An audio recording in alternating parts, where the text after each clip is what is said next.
to the corner. That was how we talked. But we'd never have been able to stand out there filling bags. There's the stairwell. As a matter, when I said that I felt that I was having the baby soon and all that, I could have tripped over some of these people that were sitting in the stairwells when I was running down the stairs to get to the ambulance.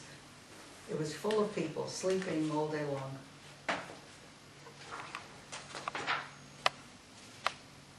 Here's a more difficult photograph. What is it, 29 or 92? Did you ever see any of this? No.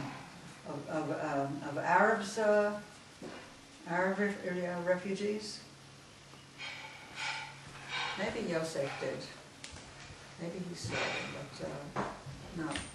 No. Okay. Do you remember this? I think where I was. Well, it was in Tel Aviv, but we were in Jerusalem. Right, but what do you remember of the moment? They opened up the local movie house so that we could all come in and see. And it was projected on the screen at the local movie house. It was televised, you mean? I don't know, they had a movie of it. Uh-huh. So we saw it. Or we saw it on the screen. It wasn't television, it was just somebody maybe took a movie. Who took this picture? Right, yes. See, whoever took that picture, it was put onto a screen, and we all came to. They all called out at the local movie. I forget what it was called, and we saw it on the big screen. That's all. We didn't hear him talking. Uh-huh. So that came on the radio. We all had. What do you call the? Not electric. Battery? Battery. Portables. Portable radios. Yeah. Everyone had a port. That was the big thing. Transistor radios. Pardon? Transistor radios. Transistor radios. No, it was before transistors. They were little portables. I remember them as a kid. Yeah. Oh, yeah. But with tubes. Yeah. Yeah. Everyone had one and that was the thing that when we got on the boat, we were told to take that. Yeah. That was important. Yeah. So we heard the speech on the portal. Oh, that was a very important item. Next to food, that radio told us what was going on. There was lots of talk on the radio. That the Jews were always good at. Okay. Well, this was wonderful. I mean, there are some... Did I tell anything that you didn't know? I didn't care whether you told me things that I knew. You told me much that I didn't know because I didn't know anything about how you felt about these events, and that's what I wanted to hear. Yeah. The stuff about the actual events I can get out of history books. What I can't get out of history books is your experience of those events, and that was very wonderful. I mean, I can imagine, I mean, I'm not sure, but I can imagine putting up your story about getting your shampoo with that photograph. Oh, that was... That's the kind of a thing that you don't get out of the history books. I'll never forget how the little things. I mean, that takes the picture of two people who are outside during this... Two young girls. And makes it into something alive. It's no longer just some everyone silly, was rushing around looking for food and this and that, and we said, no, we're going to get a shampoo. Right.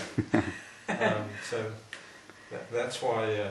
And another thing was that I was an American, so that when our Jerusalem relatives would say, so what? So we have enough milk. What are you worried about? But that milk has the crumb on top. Now, how would you call the crumb? You know, the skin. We used to call it. The skin. A skin.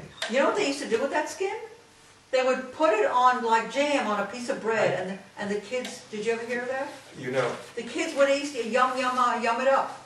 And before in a previous Gilgul, I was an archaeologist, and I worked in Iran.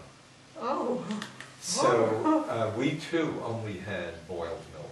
Oh, then you know what I'm talking about. And I actually got to like that krum. Oh. 1 minute.